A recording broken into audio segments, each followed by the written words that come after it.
berenang, ngurus tahu jagung. Nah, ngajari boyong berenang, ngajari burung terbang aja mungkin, tuh kan? Jadi makanya intinya Pak kami itu cuma di sini ngadu. Jadi kami itu ngadu lah. Karena kami yakin dan percaya tentang masyarakat itu pasti ada orang tua ya. Dalam tengah masyarakat itu pasti ada yang menjadikan panutannya. Ya kan? Pasti ada tempat dia bernaung, tempat dia bersandar, pasti yang mungkin tidak. Masyarakat itu pasti kok dua tetap akan ada yang seperti itu. Tentunya satu dua masyarakat itu Pak saling mempengaruhi. Nah ini Pak sebenarnya yang mau kita upayakan. Meskipun mungkin menurut sebagian orang, ngapain kok penyuluh agama kita ajak bicara kan begitu kan? Tapi kalau saya punya perspektif berbeda. Jadi Bapak Ibu saya punya perspektif yang berbeda. Makanya operasi legal drilling kali ini tuh Bapak Direktur Intel sama Pak Karo itu agak sedikit ini kan ada role model yang kita lakukan. Artinya kita tidak hanya sekedar menyentuh kepada si pelaku, tapi bagaimana nih yang mempengaruhi. Ada aspek environmental dari lingkungan itu yang harus juga kita sentuh untuk kita juga. Mari bersama-sama ini merupakan tanggung jawab kita. Bapak Ibu sekalian, mohon izin kami mengajak kita bersama-sama berselawat kepada Nabi Muhammad SAW.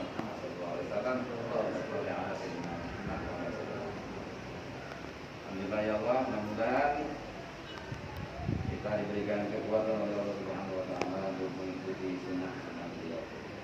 Kami berharap dapat jadi sebagai umatnya dan dapat kesalahannya. Amin. Bapak Ibu sekalian, saya ini lagi menyiapkan bahan paparan Pak. Banyak bahan paparan saya. Cuma saya pikir-pikir di koko rasanya nyusahakan pulau di belum bulan puasa udah kuliah mobil ada kislo. Tapi kira-kira Bu kalau guru-guru kayak gini membatalkan puasa udah Bu? Tidak Bu ya kan? Saya takut loh kena dulu. Saya kemarin dikirimi oleh kawan-kawan di puasa berapa 98 halaman. Minta saya bilang baca aja kok saya. Dikirimi kawan. Jadi baca aja ada Aida minta dia 98 halaman Pak. Wah, gawat loh itu. Sekarang kok dia bilang puasa kok niat apa yang masalahnya dari kerjokan lama tuh. Jadi Bapak Ibu gitu ini Pak berada di tengah-tengah masyarakat yang memang kondisinya kalau kita bilang masyarakat kita itu susah dulu gitu Pak. Saya susahnya kita rumah tuh cari ini yang rumah itu ada motor. Iya baik. Saya cari itu di dekat rumah katanya susah punya motor. Ya kan? Dia bilang saya apa jadi pekerjaan sekarang. Kiri kanan saya itu payah jadi orang yang dulu. Apa di mana Bang? Baru balik apa ini? Udah naik kantor saya. Gimana begitu Pak? Apa Bang timbul tanahnya? Melakukan tanah atau borongan kecil kan? Berapa lama Bang? Ada datang mungkin seminggu 2 minggu lah ke Jawa. Nah, rasanya tak bisa lah ke Jawa. Artinya secara aspek ekonomi kita ini kalau dikatakan susah nggak mungkin, ya kan? Karena memang pendapatan kita setiap tahunnya kita dorongannya meningkat. Ini yang pertama. Bapak Ibu sekalian, saya ini di tim ini Pak, di operasi legal drilling ini berupaya untuk menggali informasi sebanyak mungkin berkenaan dengan apa dulu yang menstimulus masyarakat sehingga melakukan itu. Meskipun kalau secara kacamata sudah pasti dapat kita katakan Pak, karena ini menguntungkan uangnya cepat, mudah untuk diinikan kan begitu. Menurut mereka Pak. Dan juga mungkin bisa jadi menurut kita juga Pak, karena kita melihat mereka kan begitu ya kan. Meskipun mungkin alhamdulillah kita tidak merasakan ya. Jadi artinya ini kondisi Pak. Bapak Ibu sekalian, kalau memang kita merujuk kepada aspek hukum, tidak bisa tidak kita itu dalam mengelola masyarakat, Bapak penyuluh, Ibu penyuluh, kami kepolisian fungsi pembinaan, itu tidak bisa tidak. Ada aspek yang mesti pertama sekali kita harus menjadi rujukan. Tentunya aspek hukum. Kemana-mana kita ini tidak bisa lari dari aspek hukum. Bapak Ibu tidak akan mungkin bisa jadi penyuluh kalau tidak ditetapkan dengan undang-undang, peraturan pemerintah dan ketentuan daripada Menteri Agama. Kemudian di SK kan. Nah orang-orang kayak gitu ini kan orang-orang bersurat namanya Pak. Karena negara gitu, jelas suratnya kan ada proklamasinya, ada pembukaannya, ada undang-undangnya, jelas ada surat negara gitu nih. Meskipun Pak, karena orang tua gitu ini pernah nyampaikan ke saya, Pak Arfaham, mungkin Bapak tahu ya. Nah, Bapak orang Arfaham. Kata Pak Arfaham ngomong dengan saya dulu, ya Pak, apalah beratnya membuat selembar surat. Apa arti selembar surat? Tapi kamu harus ingat, gara-gara selembar surat, sesuatu itu bisa berubah. Contoh, yang tadinya berperang dengan selembar surat perdamaian, perang yang berpuluh-puluh tahun menghabiskan biaya sekian banyak, itu akan berhenti. Seketika itu satu lembar surat perjanjian perdamaian itu ditandatangani disepakati. Satu lembar surat bisa mengangkat seorang menjadi pejabat, dan satu lembar surat juga bisa akan memberhentikan seorang dari jabatannya. Apalah selembar surat? Jadi begitunya Pak. Nah kalau kita ngaji lagi Pak, gak mau gitu kok surat banyaknya. Pak, Bu, sudah kita belajarinya tuh. Dari mulai surat Al-Fatihah sampai ke An-Nas Pak, banyak surat itu yang menjadi peringatan, pengetahuan, anjuran, ancaman, bahkan hukuman. Sejarah yang harus artinya tidak. Nah ini Bapak Ibu yang ingin kami harapkan dari bapak-bapak penyuluh. Otomatis yang mesti kita bangun di sini adalah alur dan pola berpikir. Pertama, mengarahkan masyarakat kita bagaimana ke depannya untuk sebelum akan melakukan sesuatu, sedang atau setelah melakukan sesuatu, tidak pernah boleh meninggalkan aspek hukum aturan. Itu aturan negara, aturan agama, aturan masyarakat, aturan keluarga, adat seperti tempat yang mesti kita perhatikan. Ini yang pertama yang kami harapkan. Karena Bapak Ibu, ciri masyarakat di desa yang berhasil dibina itu pasti minimal 5. Indikasi minimal 5 indikatornya. Ini pernah saya sampaikan di depan jajaran pemerintahan Kabupaten Muaro Jambi. Kebetulan dari DPR RI-nya ada Pak Asti waktu itu datang dari Komisi 10 DPR RI ada 5 indikasi untuk melihat bahwa satu masyarakat di desa itu terbina dengan baik. Yang pertama Bapak Ibu, mereka itu tidak lagi menjadi korban kejahatan. Tidak lagi jadi korban kejahatan, apalagi menjadi pelaku kejahatan. Yang pertama. Yang kedua, mereka tidak mau menjadi pelanggar karena sudah memiliki kesadaran hukum. Jadi berbeda kejahatan dengan pelanggaran. Jadi kalau pelanggaran jelas ya seperti ketertiban umum, ya kan, orang lain yang terkena. Kemudian yang ketiga, mereka memiliki kemampuan mitigasi bencana, baik itu alam maupun non alam. Jadi punya kemampuan, artinya memproteksi diri. Kalau mau pakai motor, umpamanya sudah ngecek remnya bagus, enggak, lampunya nyala, enggak, STNK-nya ini masih berlaku, tidak, SIM-nya juga begitu. Karena Pak sebagian orang tua-tua kita marah kalau dikatakan SIM atau STNK itu mati. Nah, kalau mati perlu dibayar lagi dulu sebetulnya. Nah, saya udah pernah lu. Ada tuh mati Pak, kok tak berlaku lagi kan kalau mati.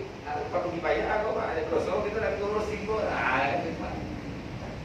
Jadi Pak minimal masyarakat itu punya mitigasi bencana alam dan non alam. Yang keempat, masyarakat kita harus punya kemampuan dan keterampilan bersama para tokoh masyarakatnya problem solving Pak. Memiliki jalan keluar. Bagaimana berupaya mencari jalan keluar nanti persoalan-persoalan yang ada. Jadi punya keterampilan. Harus punya keterampilan untuk problem solving. Ada masalah, Anda kan terampil Pak. Terampil mencari jalan keluar dengan tidak membuat jalan keluar yang membuat masalah baru, terlebih lagi melanggar ketentuan hukum yang berlaku di negara kita maupun agama dan masyarakat. Ini Pak. Yang terakhir, indikasinya mereka itu akan melestarikan hidup dan kehidupan serta lingkungan. Ini indikasi minimal masyarakat di desa itu kalau terbina dengan mereka. Bapak Ibu sekalian, berkenaan dengan illegal drilling ini, kalau mau nambang, siapa saja boleh nambang. Berusaha apapun di negara ini boleh sepanjang memenuhi syarat ketentuan yang berlaku menurut tata-tata yang telah diatur oleh perundang-undangan yang berlaku di negara kita. Kita ambil saja contoh yang paling ringkas, Bapak Ibu. Ada Sidoarjo, itu resmi perusahaan daerah Bilo Berantas itu perusahaan besar, Bapak. Sebelum mereka melakukan penambangan, adalah melakukan penelitian terlebih dahulu, ada uang jaminannya kepada negara. Apabila terjadi bencana ini, baik yang dapat berakibat buruk kepada lingkungan, apalagi kepada manusia. Mungkin untuk bapak-bapak yang mengalami sekolah di era kurikulum 71 pernah dengar Chernobyl, sehingga negara itu sekarang tidak bisa lagi dipakai. Tidak ada kehidupan di sana. Sudah berapa banyak kota yang hilang gara-gara bencana akibat tambang maupun kegiatan usaha. Nah, pernah tidak masyarakat kita ini berpikir ke sana? Nah, kita lah sebagai penyuluh mengingatkan melalui wadah dan media kita, baik itu melalui wadah Badan Tonda Majelis Taklim ataupun melalui pengajian Yasin malam Jumat ataupun melalui mimbar Jumat. Karena kenapa Bapak Ibu? Kalau orang nambang pribadi seperti ini, yang dapat perorangan, itu yang di sini tidak dapat, negara tidak mendapatkan masukan apa-apa. Itu dapat, pasti. Pemerintah Kabupaten Batanghari tidak dapat apa-apa. Nah, begitu ada bencana di situ nanti, itu menjadi tanggungan negara. Apakah kita mau? Itu akan merepotkan kita. Kalau sudah meledak di sana, Pak, enak kalau sudah dar, tidak ada yang menyerang kepada jiwa raga, yang mungkin aman-aman saja. Tapi mungkin boleh kita buka di YouTube Aceh Timur, itu ada 16 orang yang meninggal dunia seketika itu pada saat tambang ilegal drilling seperti ini meledak. Kurang lebih 38 orang permanen terbakar. Nah, mengapa pemerintah melalui kita ini memberikan peringatan-peringatan kepada masyarakat? Karena itu ada ancaman, bukan hanya masalah kunjungan saja, Pak. Karena kenapa? Ini perlu tata kelola, perlu manajemen yang baik, sehingga nanti dalam pengelolaan sumber daya alam ini tidak akhirnya berdampak buruk kepada kita, terlebih lagi pada kelestarian lingkungan hidup kita. Beberapa waktu yang lalu kami ke Dinas Perkebunan, Kepala Dinas Perkebunan juga menyampaikan kepada kami, itu Bapak akibat tambang itu kan menguap itu, minyak-minyak yang keluar itu ditampung dalam transporter tambang mereka yang konvensional itu menguap menutupi daun-daun tumbuh-tumbuhan yang ada sepanjang udara itu bisa menghantarkan itu. Jadi akhirnya tidak terjadi proses memasak di daun itu. Jadi nggak jadi. Fotosintesis itu tidak terjadi. Artinya jangankan berharap klorofilnya berkembang itu tidak, karena tertutup poli-polinya. Akhirnya tanaman itu makan dengan makan yang ada di dalam batangnya itu saja. Apabila sudah habis ini, otomatis akan mati. Otomatis kalau yang mau diambil getahnya berkurang pasti getahnya. Kalau buah sawit pasti kecil buah sawitnya. Nah, sementara getah inilah 16.000, sawit 2.300. Ini hanya seketika, dia kalau dibor itu langsung menutup minyak, keluar minyaknya, numpang kemana? Habis stop yang ngerti. Nah, kali lagi, pernahkah berpikir jarak 5 meter, 10 meter, 15 meter dibolongi di mana-mana? Itu kan bro, ayo gimana? Nggak ada pernah tahu itu di bawah ada apa. Lah enak kalau hanya desa Bungku atau desa pompa air saja yang mengalami bencana itu. Lah kalau satu Baju Bang ini, ya kalau punya satu juga kalau Batanghari sudah sampai ke kota, sampai ke Muaro Jambi, pernah tidak berpikir ke sana? Ini yang jadi masalah. Jadi bukan hanya melihat oh dia ada minyaknya, menguntungkan, nah, tapi pernah tidak berpikir, jangankan buat tambang. Analisa dampak lingkungan. Satu ketika di tahun 90 697 perumahan rakyat di dalam kampung itu pertama kali mau dibuat itu Pak. Itu Pak, di analisanya tuh Pak. Dicatat belalang, kupu-kupu, capung, jenis makhluk hidup yang ada itu dalam analisa itu catat. Jenis vegetasi rumput-rumputan yang ada di sana, lalang itu sebut semua Pak. Karena kenapa? Ternyata kita lihat itu saling berkaitan dengan kita. Mata rantai kehidupan ekosistem makhluk hidup ada kaitannya. Nah kalau perumahan-perumahan ini nanti berdiri, kemana nih? Pernah berpikir tidak? Oh setiap hari mereka akan buang. Kemana nih dia? Akan ada produksi sampah. Kemana sampah? Bagaimana akses sosialnya? Karena akan ada komunikasi. Ya belum tentu semua komunikasi itu sehat. Karena komunikasi itu perlu minimal 3 aspek. Aspek pengetahuan, aspek pengalaman, nah suasana batinnya pada saat komunikasi itu akan dibangun. Apakah diutarakan? Itu penting. Tidak bisa tidak. Nah masyarakat kita ini enggak. Asal untung itu laju-laju. Jangan kan illegal drilling, petasannya dijualnya depan hidungnya lah, dinombol, dia bukan petasannya. Sekarang rumah saya panggil, enggak lah, nggak petasan bukti, hijau tegas, mau petasan berarti baru petasan berarti. Maka dirinya, kalau ini, kalau dah, jadi dah ada apa? Maka dari itu mitigasi bencana itu penting. Baik non alam maupun yang alam. Kalau yang non alam ini yang paling banyak mitigasi yang perlu kita berikan pemahaman pada masyarakat kita. Contoh Pak ya, rumah kita itu Pak kalau kita tinggali kosong, Bapak Ibu kerja, anak sekolah, rumah kosong. Di rumah itu ada tabung gas. Jangan sesekali kita teledor. Kita buka rumah, buka saja dulu. Biarin anginnya keluar. Ada orang karena ya bawaan perkembangan zaman, rumah pakai AC. Tinggal di rumah biar dingin, hasilnya dihidupin. Nah, tabung gas itu bocor. Begitu masuk rumah, lupa, tek, listrik nyala, cuma pilih.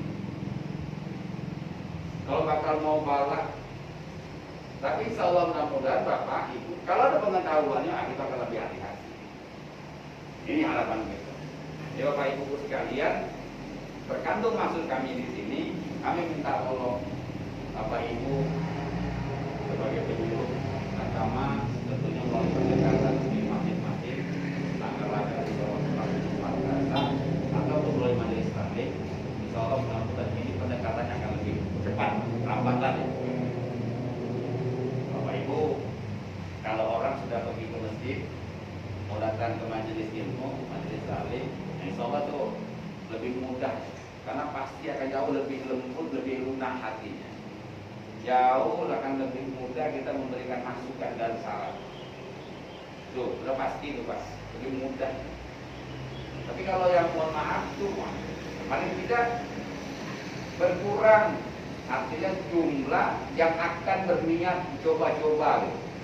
Apa nyoba juga kalau gitu kawan cerita kan, sambil main domi itu, nyoba bersama tuh kan, habis tarawih itu. Ayo betul-betul, ayo nak buat ada nyoba itu, ada kan nanti, ada kawan. Astagfirullah dipakai ini, mau kalian nyoba itu. Zom. Duit lalu dan dapat apa-apa ini. Tapi paling tidak Bapak Ibu nih, ada penampilan kita informasikan ke masyarakat kita. Nah, aspek-aspek ini yang kami harapkan ke depannya Bapak tentunya bisa dipadukan dengan rujukan yang ada di agama kita, yang artinya dari bersumber baik dari Al-Quran maupun dari hadisnya Rasulullah ataupun dari apa yang menjadi fatwa para ulama untuk bisa dikemas oleh Bapak Ibu untuk disampaikan kepada majelis kita jamaah kita di bawah. Jadi kalian kita adalah karena saya yakin dan percaya bahwa di tengah-tengah masyarakat itu masih banyak orang baik juga. Saya yakin masih banyak yang cinta dengan lingkungannya, masih banyak yang sayang dengan desanya. Saya gimana Pak? Kayaknya juga kita dulu kita bayar hasilnya sehat kalau lah, alhamdulillah. Tapi kalau begitu kita mau semua, ya siapa yang mau ada auto atau pengen ada dulu lebih pasti ya. Tapi tidak-tidaknya mungkin kita ada rem, ada kontrol di sini, setidak-tidaknya melalui aturan-aturan. Mungkin Bapak Ibu sekalian, ini yang dapat kami sampaikan pada kesempatan ini dengan harapan kami ke depan dengan upaya kita lebih gencar lagi ke depan kita bawa kelestarian mana kita kita jaga, karena kenapa masih ada nanti anak dan cucu kita yang mesti meneruskan hidup dan kehidupannya Pak, sebagai pewaris kita. Masa kita akan tinggalkan keadaan desa ataupun daerah itu dengan keadaan yang hancur seperti itu? Itu rasanya ini yang artinya kedepannya juga mesti kita pertimbangkan dengan bijak. Jangan hanya kita berpikir untuk kita pada hari. Jadi ini juga salah satu mungkin yang kami harapkan melalui beberapa kali ini dulu kita sampaikan kepada masyarakat. Ini kenapa Bapak tidak hanya di desa Buntu dan Karnapa pompa air, karena pelaku yang di situ bukan hanya dari Buntu dan pompa air, dari Majumbar juga banyak, dari kota ada banyak. Mohon maaf, tetangga di Kabupaten juga ada, dari Kasangkuda ada juga ada. Artinya ada menutup kemungkinan dari mana-mana. Kan Bapak Ibu, karena itu artinya kegiatan-kegiatan seperti ini, legal seperti ini bukan hanya sebatas orang di pompa air sama di Buntu saja, orang dari mana-mana juga sudah jadi pelakunya. Nah, jadi kita berharap upaya kita ini melalui guru agama, melalui pendamping desa, melalui kader pemberdayaan masyarakat dapat bersama-sama kita mengkondisikan.